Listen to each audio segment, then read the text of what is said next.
Welcome, and welcome to Voices of the Peace. First and foremost, I'd like to acknowledge that we're recording today on the traditional territory of the Deneza. And secondly, I wanted to say thank you. It's been a new year, and we're so excited. A lot of people have been saying, hey, I love this conversation, or hey, can you do that? And we're really enjoying the feedback. So for those of you listening at home today or watching at home, thank you so much. If you're just tuning in, this show was created to find out more about our town and our community and the people who live in it. I often drive down the street and I see that building or I see that story and I go, how did it get there? Or why is this here? And who is behind it? And that's where Voices of the Peace come in. We want to find those stories. We want to find the teams that built things, the people who shaped our town. We want to find out what happened so that we can celebrate those people and so we can remember them. We've partnered with Urban Systems, who build vibrant communities, and Blue Wave Energy to make this happen. My name is Ted Sloan, and welcome to Voices of the Peace.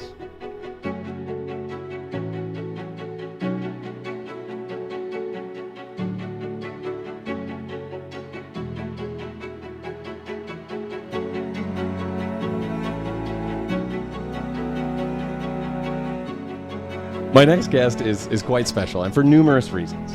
For one, she was president of the North Peace Filipino Canadian Association for numerous years. She helped to create and foster a sense of welcome and safety for new and not so new Filipino Canadians who've moved to Fort St. John. Two, in my research, I found out that she does what I do in this podcast. She finds amazing people, she sits down with them, and she has wonderful and illuminating conversations. She's an artist, she's a storyteller, she's a mother, she's Filipino, she's Canadian, and she is incredible. So here to sit down with me today is Ovvian Castrillo Hill.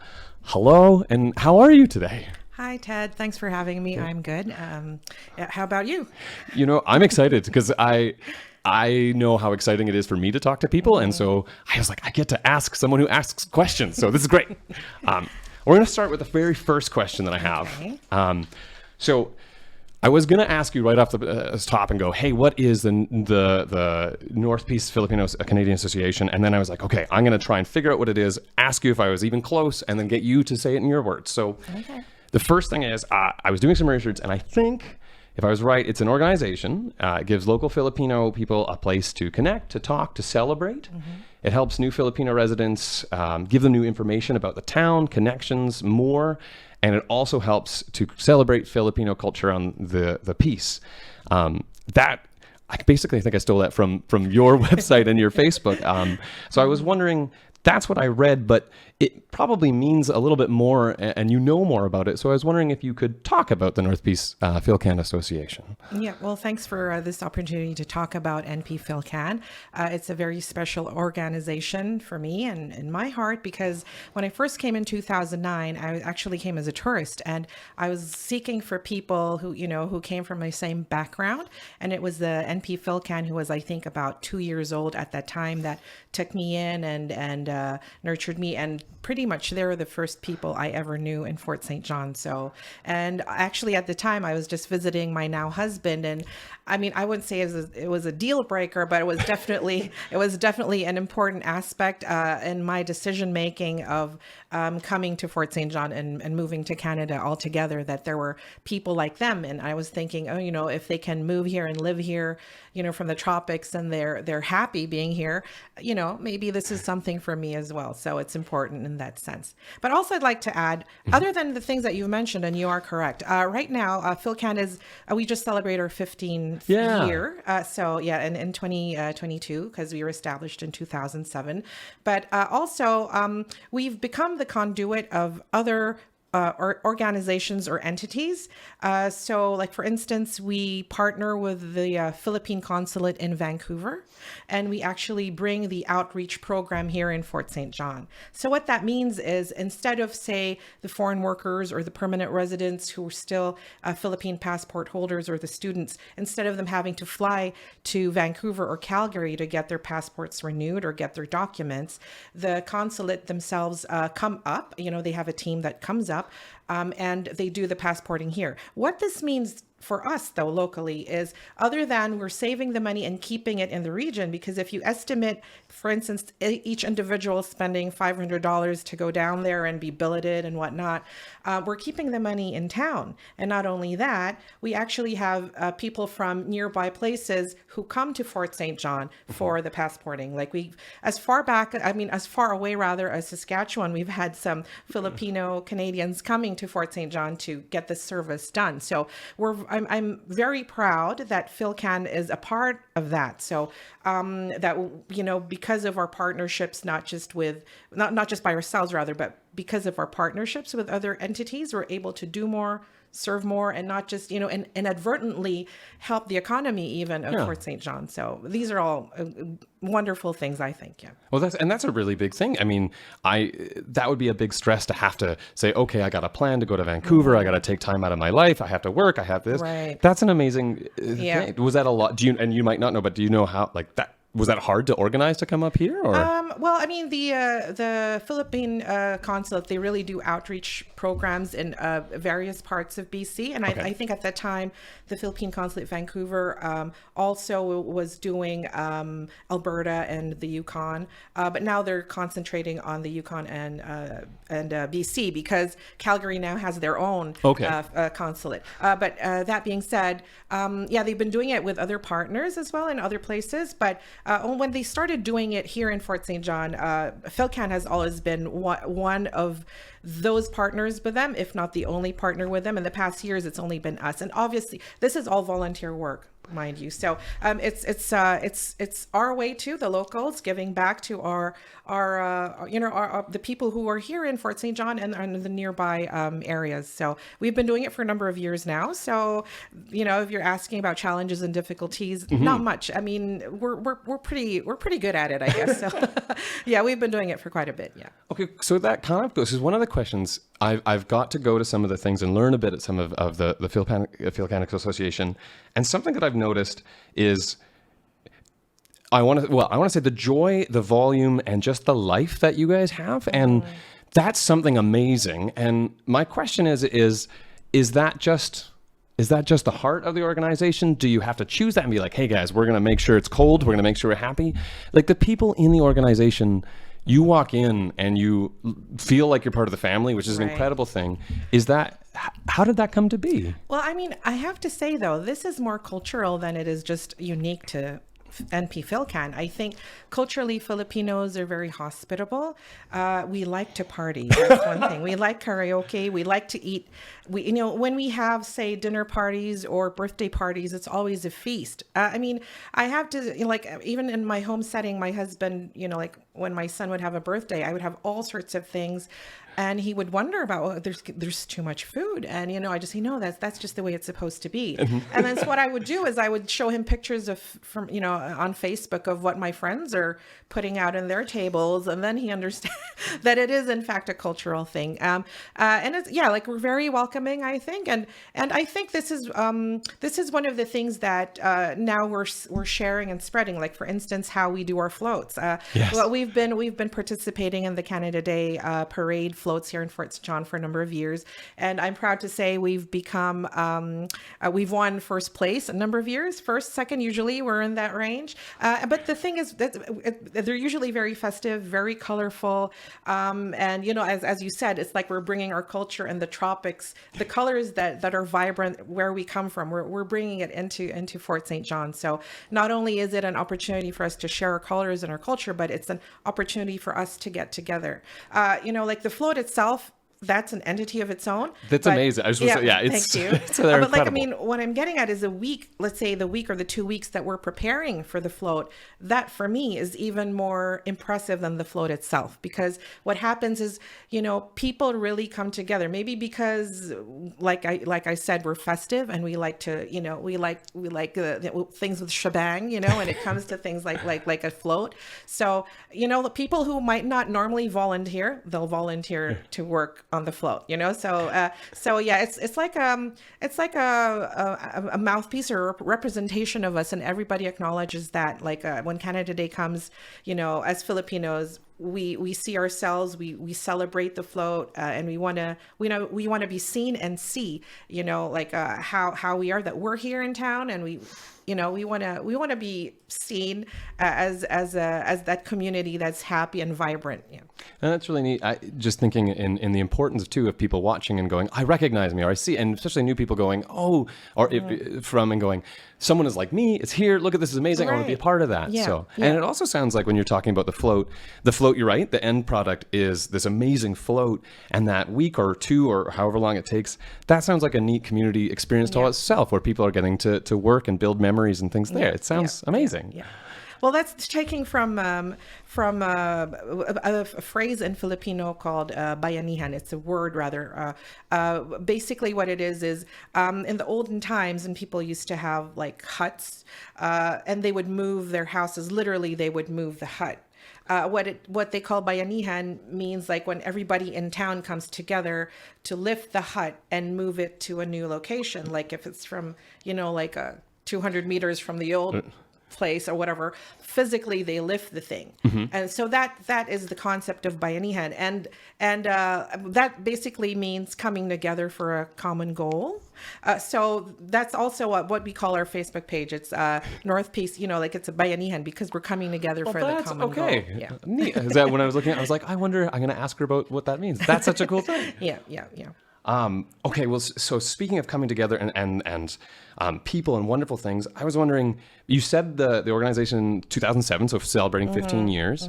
How did it come about, or are there people who you look up to and go, you know what, that person has been amazing, has helped a lot, or have there been people who you go, yeah, this person did amazing, or has it always been, well, we work together as a community? I think it's a little of both. I mean, like I said, I came in 2009 as a tourist even, so I wasn't really a resident of Fort St. John at that time.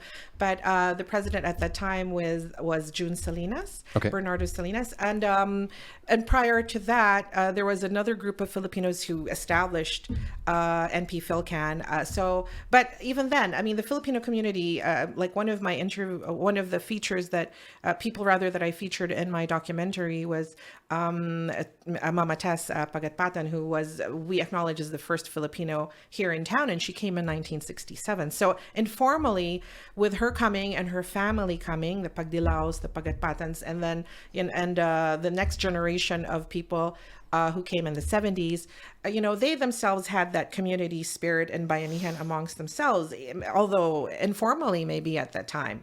Maybe they were telling me there was just maybe 30 people, at that time. And even when I came in 2009, I think there was like just a little over 100. So, the community has grown leaps and bounds, and everybody has contributed to the growth and to what Filcan is today. Well, to be honest, though, I mean, now that I was just looking at the latest census, I think the latest said in 2021 that there's like 1,100, almost 1,200 Filipinos in 2021. So I imagine there'd be even more by today, because there's a lot of temporary residents also that have come in, like international students and more workers coming in. But my point being, we're so big now. The community is so big now. And so there are other groups also forming, but I would have to say that Filcan is the oldest, and we are established. We are a registered society. And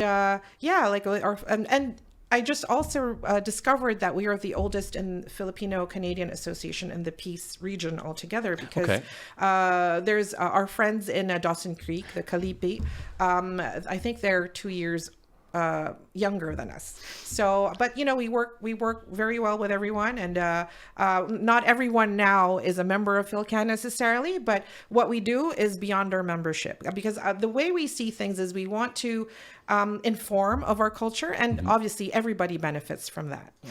Totally. Well, I was going to ask too, are there other Filcan associations around? So there's one in Dawson Creek you mentioned. Yep, there's one in Dawson Creek. But like as I mentioned to you off cam, like Filcan means Filipino Canadians. So that could be any group established by Filipino Canadians. So it's kind of like an amalgamation of those cultures, right? So like I was saying to you, like in reference in America, they would be called Phil-Ams or Filipino Americans. So there are many Filcans all over Canada, I imagine. But here in BC, there is such a thing as the United Filipino Canadian Associations of BC.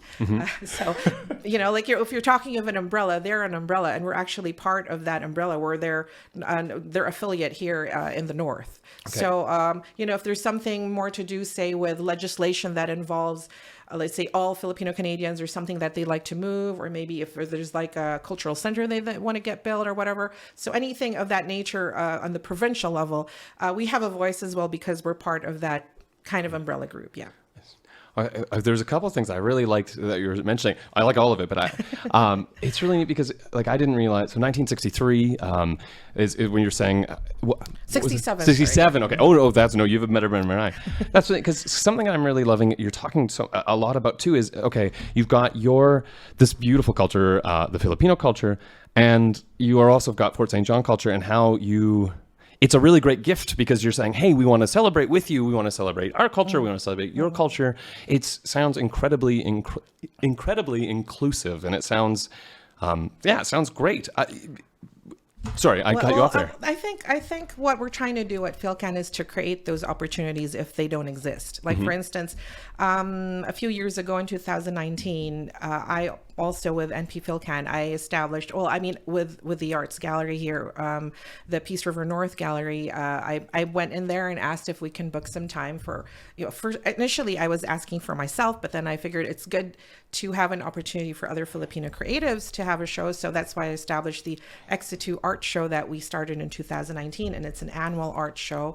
The thing is, a lot of us, like as we know, we're growing as a community. A lot of us who have come here may not have come here for art necessarily, but there are a lot of creative people out there. And I was meeting them in private, and I figured, you know what, we should be able to showcase our culture, whether it's through our painting or photography or whatnot, because, when you're doing art, everything is different from that artist's lens. It might be the same aurora borealis, but from somebody from the tropics, it's, you know what I mean? And the emotion that they're sharing with those images, or maybe the artwork that they're making. So I figured, and also it's a way for us to be seen outside of the box, because let's face it, when people like immigrants come here as workers or students, sometimes we're seen in a kind of like a mold, right? Like, for instance, or if you might be a food service worker or a caregiver, and they might have preconceived notions of what that's like. Like when I think about it, I don't think, say, Filipinos would be known as being great artists, like top of mind. Oh, a Filipino must be a great artist or whatnot.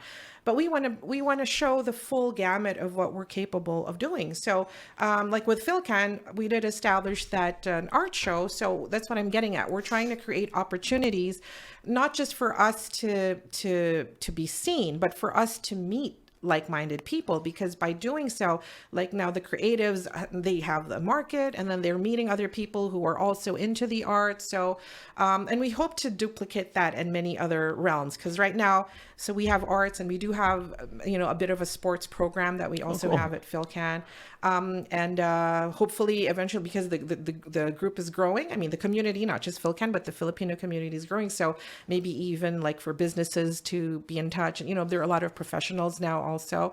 So yeah, I mean, we'd like to see Fort St. John grow, and we want to grow with it. Yeah. Well, that's really neat, because it just an example when you're mentioning the aurora borealis, the northern lights, it's so cool because I grew up here, I knew that, like I know it, and so to be able to say, hey, this is it to me, and then for you to come and say, oh yeah, and this is it to me.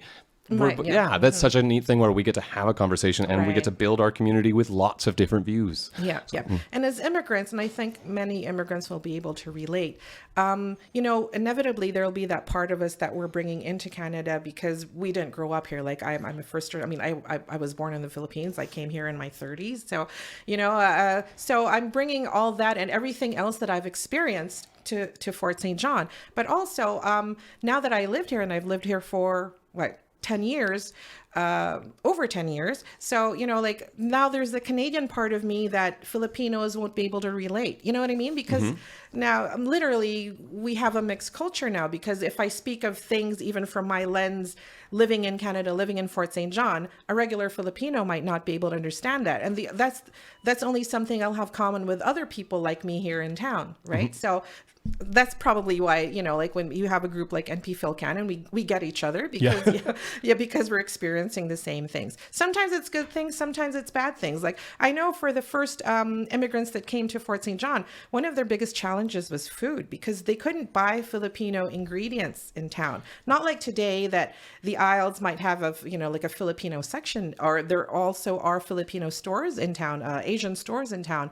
But even when I came in 2009, there's like somebody just had a little shelf of things, but definitely it was very challenging to even cook your own food. So yeah, all these changes, it helps each other, right? Like the community is growing at the same time. The local businesses are addressing the needs of the community. So, it helps each other. They help each other out. Yeah, I think, and please correct me if I'm wrong on this. It's neat because you're coming to you've chosen Fort St. John. You're living here, and it's neat because you're right. We're making Fort St. John better. It's not just like, oh, well, I'm just going to stay here and you're going to stay there. No, we're saying, hey, this town, we're going to celebrate it. We're going to have different cultures. And that, this is a really old saying that's not great, but like a rising tide lifts all boats. Because you can succeed, so you help me succeed. And then I get to learn about you, you get to learn about me. And we also share our community together, which is just fantastic. I was going to ask, and please cut me off. You had mentioned that the organization is getting bigger and bigger and bigger. What is it like to have, for instance, some of my students are part of it, and they're young, and then I know that you have some older members of it. That must be interesting to have different generations as part of this as well, because you would have, and again, you please steer me anyway. You would have some people in your association who were born here in Canada, and their grandparents may have moved here, so you must have some interesting. Yeah, what's it like to have generations? Well, I mean, I think it's, first of all, like, as you mentioned, we are very inclusive. And because of like when we have our events, we take into consideration the different age gaps and the different cultures. But what we're trying to do is, like for instance, right now, we're actually in partnership with the city of Fort St. John to offer Filipino classes. Really? Yeah, it's going to begin, I think, in February. I'll have to double check. Okay. But if anybody's interested, you can go on the courses page of the City of Fort St. John. More information is there. But anyway, this is one of the things that we're doing also for the younger generation to be able to communicate with the older generation, because there's some kids who, like, as you say, were born here who don't speak the language. Like the parents and the grandparents might be speaking in Filipino and they're not understanding. So this is one of the ways I think that we can bridge that gap. And it's not just designed for, well, actually the course that we're offering now is from 12 upwards because of the curriculum, but we are conceptualizing maybe in the summer to have it for the 11 and below for the younger kids, even because we have noted that there's a demand for that. So, but yeah, specifically for the younger generation to be able to communicate with the older generation. Plus, what we're trying to do when we're introducing like our songs or dances or fashion, we just don't want it to be foreign to our children. We want them to be aware of where they come from, what, so even whether it's our food or our fashion or our art, that they feel comfortable. And I think with them feeling comfortable being Filipino Canadians, which is what they are, like Canadians of Filipino descent, then all the more I think they'll have the confidence to go out into the real world, because then they know who they are, they're confident in who they are, and they don't need to apologize for anything.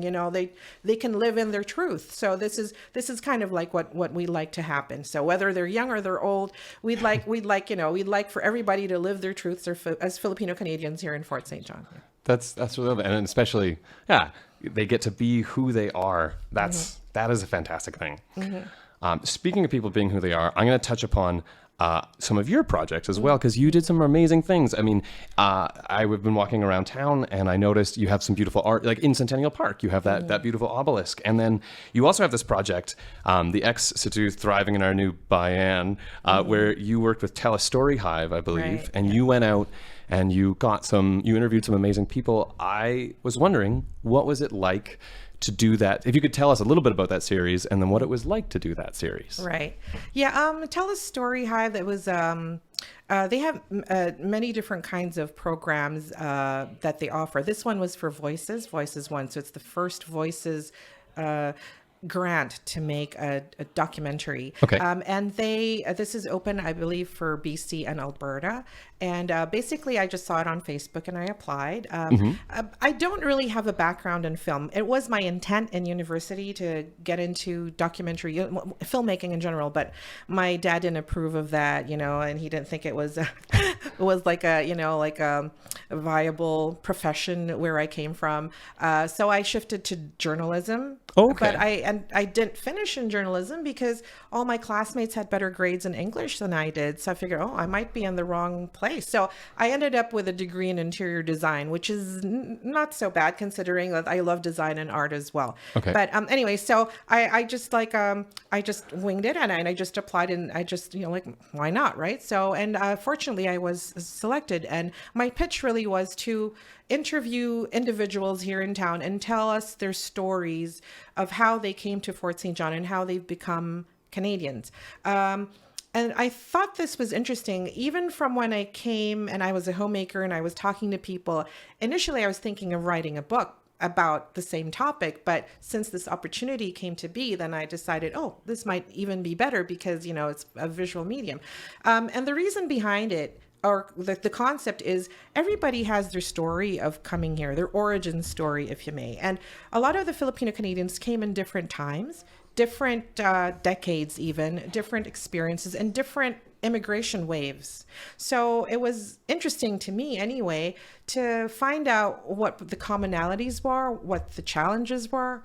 Like for instance, for the older ones, like the first ones who came to Fort St. John, like I mentioned, they have the challenge of food, but also I asked one of the interviewees, they said that they were forced to assimilate because there was nobody else. They were forced to speak English very well because there was nobody else to talk to.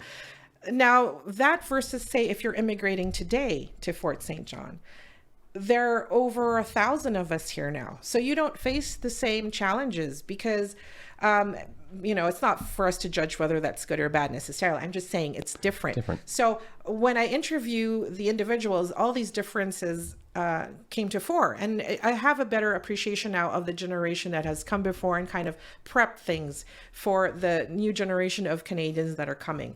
That's why I think it's very important, at least for me, for the new Filipino Canadians to have that feeling of gratitude for those who have come before them. Because when I think about it, for instance, there's a whole generation of Filipino Canadians who came here as workers, whether it's in the caregiver section or because these are immigration streams from IRCC, right? Or as temporary foreign workers.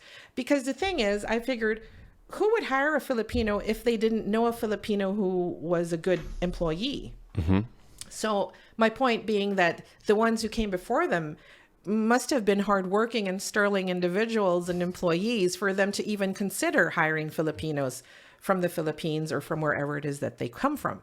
So even that alone, I think there should be a debt of gratitude and respect given to the people who have come here before, because literally these people have paved the way for everybody else.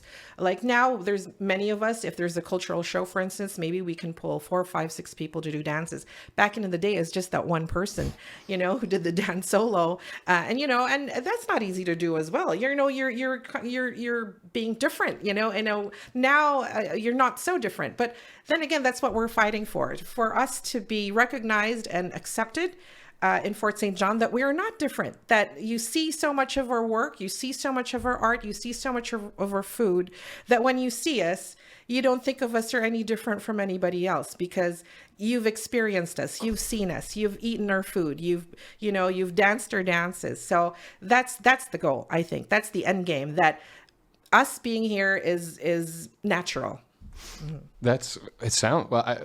It's a very powerful documentary series that you have, and thank you, because that's as I was watching that, that's a really good crystallization of the thinking that I was going and putting the stories, and so thank you for doing that too, because that's a gift for us, or for the town, I should say. Well, can I mention, Ted, though, that please do. Yep. Can I mention, Ted, that there is a second season that's coming Yes. up, and I've applied for that second grant, which luckily enough I've been given the opportunity Congrats. to make another. Well, it's not exactly like the first one this time though. So I'm not interviewing just the individuals and their stories. That was SITU Thriving in our New Bayan. That was that season.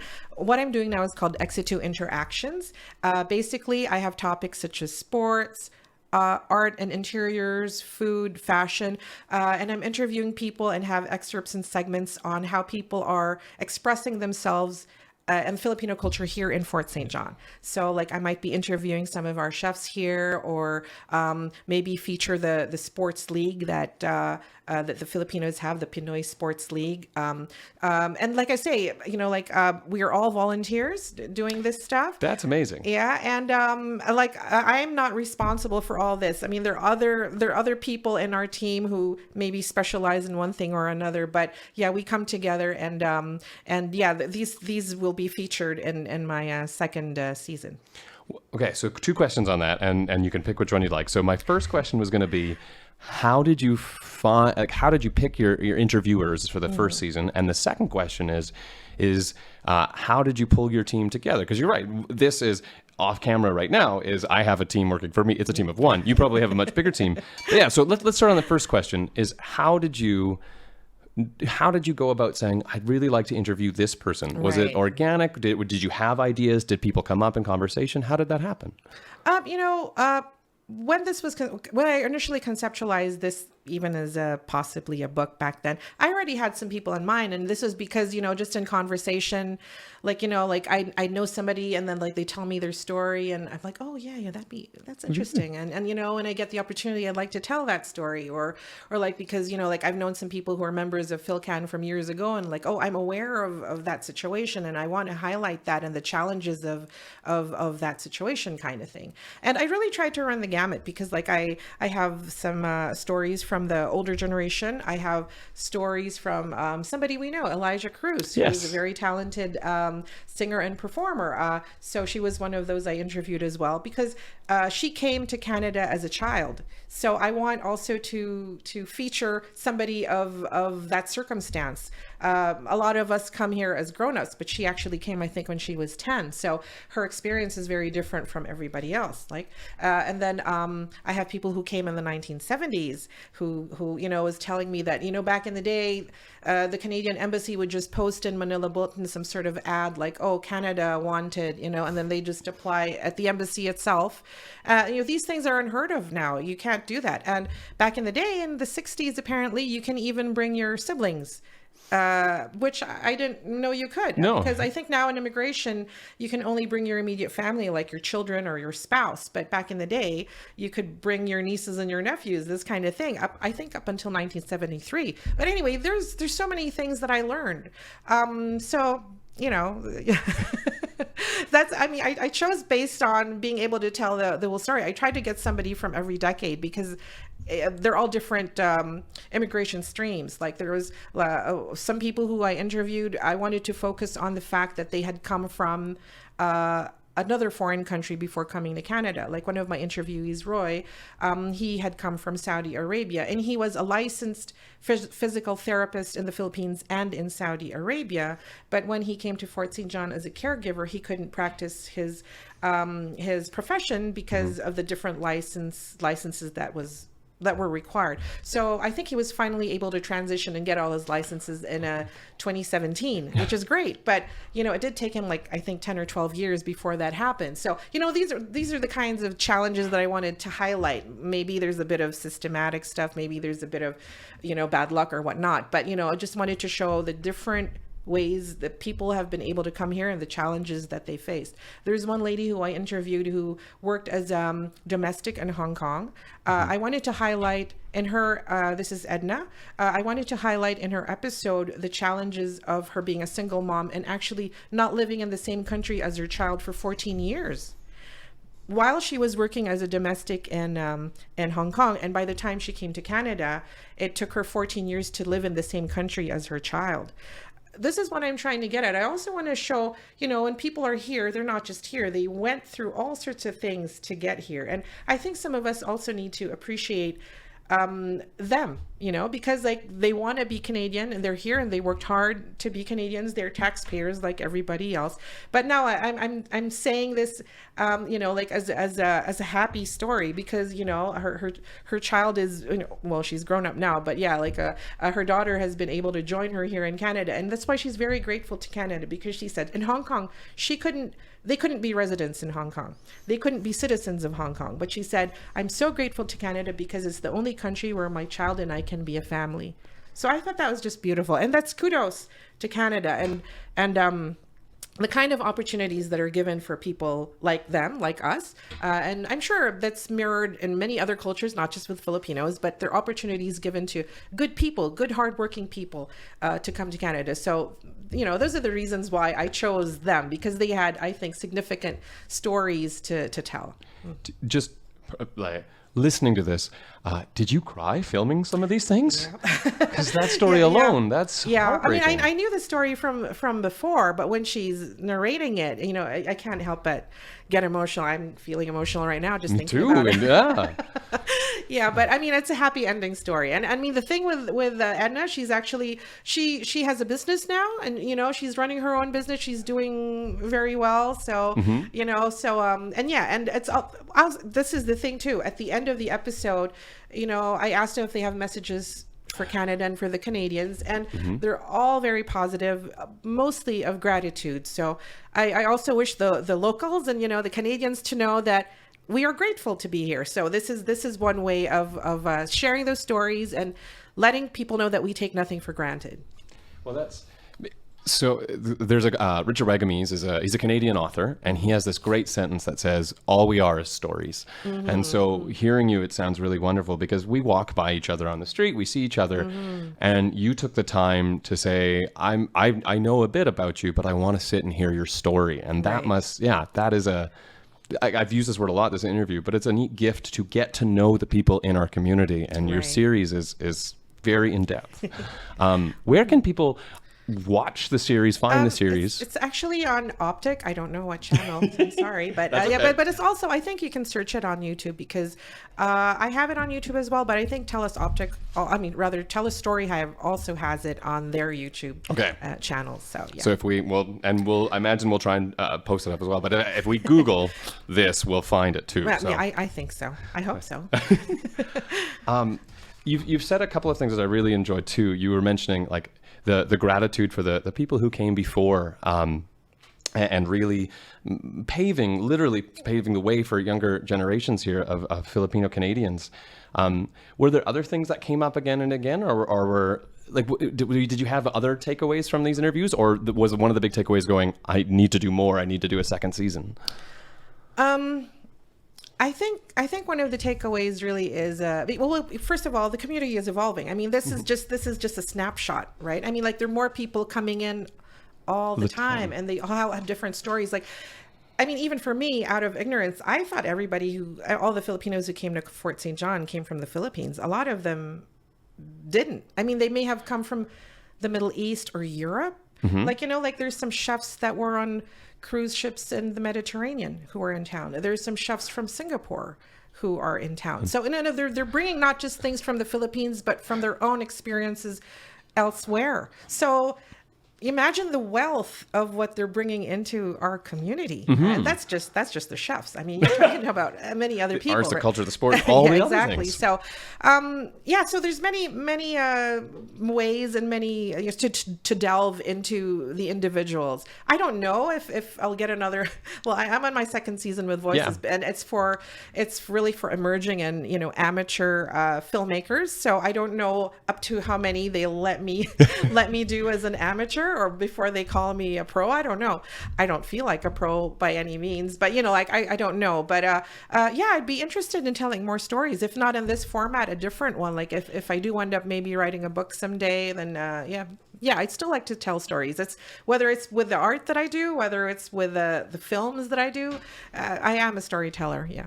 Well, okay. So speaking of storytelling, and because sometimes people don't point at a map and go, Fort St. John, that's a great place to be an artist. Right. But maybe they do. I was going to ask, sometimes we're a little bit isolated from everything else. What is it like to be an artist in Fort St. John? Is it, what are some good things or some hard things about being one here? Well, I think if you're coming from Fort St. John organically, if you were born and raised here and you're starting an art career or starting an art practice, it's a good place to be. There's a lot of supports. The Arts Council is there.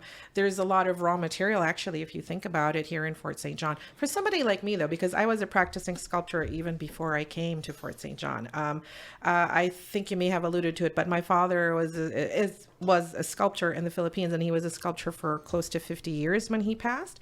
And inevitably, because I was like both my siblings and myself, all three of us, we were part of his studio. So we were working with him to do his artwork. So we're literally weaned on the arts, right? For me, I started my sculpture career in 2003. Okay. Yeah, so 2003.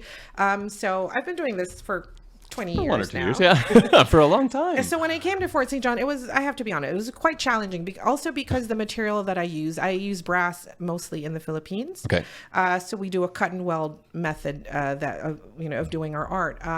I didn't have a studio here, and I wasn't really keen on doing art here also because mostly I was a homemaker when I first came, and I was just raising my son, and then he just got to an age where now I can do a few more things kind of thing. But nothing has changed as far as that, like with the materials, because I can't really do the way I do my art in my home country. I have to qualify though that when I do go home to the Philippines, I am able to continue my artwork there, and I do have collectors, and I work with some galleries and some art dealers who, every now and then, even through COVID, they're messaging me, oh, Ovvian, do you have a piece or whatever, this kind of thing. But in Fort St. John, I'm not able to do that kind of art. So, and that is the challenge, because I don't have the proper studio, or neither do I have the materials or the tools to do the kind of art that I normally do in my home country. But it doesn't stop me from doing creative things. Like as you mentioned, I have joined some of the art competitions in town, and fortunately I have been selected, or my work has been selected. And this is really good for me because it's affirmation, because these are blind selections. And sometimes, like if you're coming from a foreign country, you just don't know if your work is going to be liked, or if it's in the same palette of what people prefer, because these things are cultural as well. It also depends on if you're coming from rural to urban kind of thing. It's basically what kind of art are people used to, right? Yeah. So I wasn't sure if my kind of art or my aesthetic was pleasing to the eye to the people here. But yeah, the competitions are blind competitions. And the first one, my obelisk is one of the 4 that's in Festival Plaza. So that I felt good about that. But then I also entered another competition wherein it was for the design of the award for the community. Well, it's the Fort St. John Community Awards. Yeah. So, and then my design was selected for that as well. So I said, oh, okay, that's good. Because, like I said, these are blind selections. So for me, I think I can do this in Fort St. John. So I gained quite a bit of confidence with that. But with the SITU shows, though, I since 2019, we've been having the Filipino Canadian art shows, and I always participate. I curate the show, actually, and I have a lot of creatives in town who participate. One of them is a minor. It's JC Santa Maria, and it was really heartwarming for me because as a illustrator, he joined the first show, and he's joined every show since. And he's actually considering getting into fine arts. So what I'm getting at is, it certainly wasn't by design on my part, but I think it's also helping the younger generation see, number one, that it is possible to have other types of occupation in a place like Canada, because like traditionally in the Philippines, they like titles like, like you're a doctor or a lawyer or engineer, but you're not really steered towards the arts. It's not something like oh, son, be an artist, that's very seldom the case. But, like, because we are doing this here in town, I think, people are like, at least our community, they're thinking outside of the box. They're thinking of other realms of possibilities for themselves that maybe they'll find happiness doing that. So for me, that's one of the good things about SITU, the art show, not the series, because it's allowing for the Filipino Canadians to see themselves in a different way as well. Yeah. That's really JC is I have some experience with him. He's fantastic. So neat. Okay. Well, we've gone through a lot of questions, which is great, and you can tell that you do this sometimes because you're like and you have these beautiful answers. So, is there anything that we haven't touched upon that you're like, we need to talk about this, or anything that comes to mind? Actually, I had my hair done today. Okay. And at the salon, I went to Neil's salon, which is down the street. He mentioned to me that there is a festival that's going to happen at the Catholic Church. We call it Sinulog. Sinulog is a celebration, like a fiesta. Okay. I don't know if you're familiar, but in the Philippines, we have similar, I guess, to Mexico, right? Like we have these fiestas, which are basically festivals. For those who are not familiar, the Philippines was also colonized by Spain for over 300 years. So there's a lot of traditions that we have in common with places like Mexico and other places that were colonized by Spain. At any rate, so there's this festival or fiesta that we called Sinulog, and it's to celebrate the baby Jesus. And it's pretty much the like a main celebration that they do in the island of Cebu. I don't know if you're familiar with that as well, but No. that island, that Cebu is actually where, Magellan, the Yes. circumnavigator guy, he was killed. Sorry. Yeah, that was good. Keep going. He was killed in Cebu by a Filipino who is our one of our heroes. That's a fun story. I'm going to look that up. His name is Lapu Lapu. But anyway, the point is, Cebu is, I guess you can say that whole area is, the birth of the Christianization of Asia kind of thing, because that's the first place where, they try to convert people into Christianity. Like I said, there's no politics involved. I'm just trying to narrate history. You're giving me some, because I didn't know that was. But anyway, so there is the Sinulog, which is the festival, and it's going to be happening on the 22nd of January at the Catholic Church. So if any of you would like to witness or participate or experience a Filipino festival, here you go. There's an opportunity coming right up. On the 22nd of January. Okay, great. That's again, when you were talking about before, we're very inclusive in learning. That is amazing. Okay. Yeah. I'm just looking at our questions. This is great. This question is, and I don't know if you know off the top of your head, the North Peace Filcan Association. What's the future for it? Is there anything that they're aiming to do, or are they it's kind of building and going, and it'll go somewhere? Is there anything specific that they're looking for, or just, what? You mentioned that the population has pretty much exploded in the mat, and so it might just be like, we're gonna keep going for a while. I think.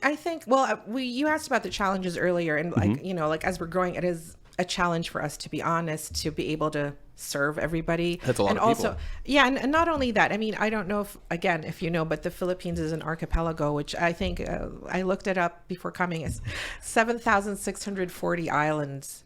So Sorry, I had to stop there. That's a terrific amount. Yeah, and I think from what I read, it's like over 2,000 are inhabited, and I guess the rest aren't. But anyway, the point is, because it's an archipelago, it's very diverse. The people are diverse. The languages are diverse. I think there's over 120 to 187 languages based on how you qualify them and whatnot. But my point is, as the people come in, like the 1,200 Filipinos who are here in town, we're not all the same. We come from different islands as well. So I guess the future of Filcan is just to be steadfast and hoping maybe that if as we grow, that we can still be maybe an umbrella, but nevertheless, nothing changes, because we're here really for the people who choose to be here and to live in Fort St. John. Meaning to say, even if we don't have, even if all 1,200 are not members of Filcan, that's not a problem. We're still going to champion our culture. That's at the end of the day, that's what we're trying to do. Have a community of people who are friendly, and who can champion our culture, where people can, where people who are like us can meet us and feel like they have a home away from home in our company. So, if that means we'll just have to grow as well, I guess we'll have to do that. But also, I want to say, Ted, right now, like I said, like we do have that partnership with the city to offer Filipino language. So I think the trajectory for Filcan now is really partnering with other community providers, because we used to just do our own thing, and then maybe I think 4 or 5 years ago we joined the Arts Council, and then so now we're kind of partnering with different providers in town. So I think that's probably what's going to be happening in the near future, that we're available to partner with people. So and because our numbers are growing, it might probably make sense also for others to partner with us. And like I said, help Fort St. John grow. We'd like to be we're Team Fort St. John, so we would like to be part of that effort. Yeah. So if someone does want to, like, how does one even find the Filcan Association? Sorry, how does one find you? What's the best way? Or are there multiple ways? Like, how does?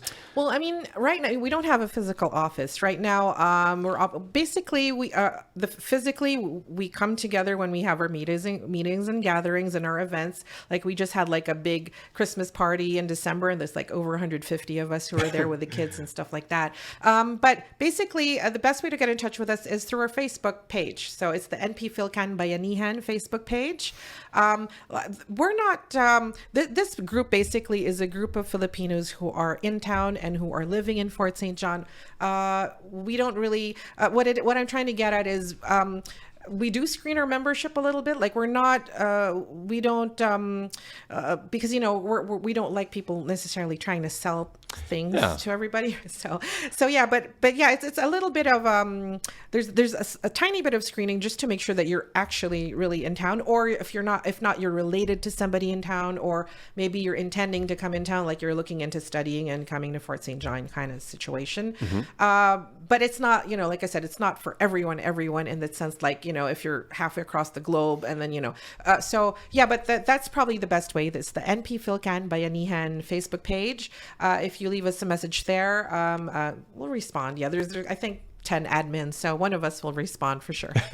Well, I also want to highlight the thing that you've said a few times, that is, I cannot believe, because it's so cool. You're all volunteers, and like it takes a lot of time and a lot of effort and a lot of people to make this. So thank you, because that's a huge amount of work. So thank you. Yeah, it is a huge amount of work. But I mean, I have to be honest. Like, there's a handful of people who are like the constant volunteers, I guess you can say, who are there no matter what. And if you call them, and they're there to support you, and thank you to them, because and it's really a big team effort. I mean, no one person can say like, oh, I'm Filcan and I'm doing this and whatnot.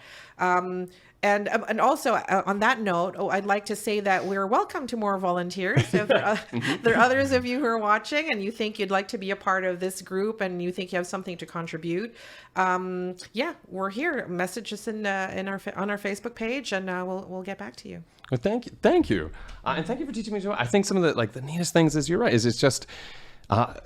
The sometimes people go, so it's from 1967 that you guys have been, you're part of the community, and you're celebrating and championing and you're growing. I also loved when you were talking about with the interviews of learning. Okay, well, this person took a circuitous route and then they came here and they're celebrating here, and also vice versa. There's so much to learn from them. So it's the stories and things I've learned today are fantastic. So thank you so much for coming in. Thank you so much for having me. And like you did ask some questions about me, but mostly from NP Filcan. So on behalf of NP Filcan, thank you for having us and for this opportunity to share about what we do. And we'd like to do more for the community, and we're here to stay. That's amazing. So I think that's it for this. Is there anything else? I'm sure you'll wake up at 2 a.m. and be like, I wanted to do that. But no, I think we're good for now. Yeah. Well, thank you for listening and for watching, for wherever you are. And thank you for coming in. Stay tuned. We'll have more guests, but especially the only thing I really want to hammer before this is do go. What again is the name of your series? Because it's so important. The documentary that you released. It's called SITU. The one that's already out is SITU Thriving in Our New Bayan. And the one that I'm making right now is called SITU Interactions. By the way, SITU is a term in conservation, meaning it's like you're thriving or living outside of your natural habitat. So that's the reason why I chose that name. Initially for the art show, that's also SITU. But yeah, the two Tell a Story Hive documentaries that I have worked on and I'm working on are also entitled SITU. And just if you're listening, so it's spelled, it's EX, new words, SITU. Correct. Yeah. Awesome. So make sure you Google that. If you don't do anything else today, Google that. It's very important for Fort St. John, and it's an amazing thing. So thank you again. Thanks, Ted. Thank you. And thank you to, of course, our behind the scenes team. They're working very hard as well. We'll see you next time.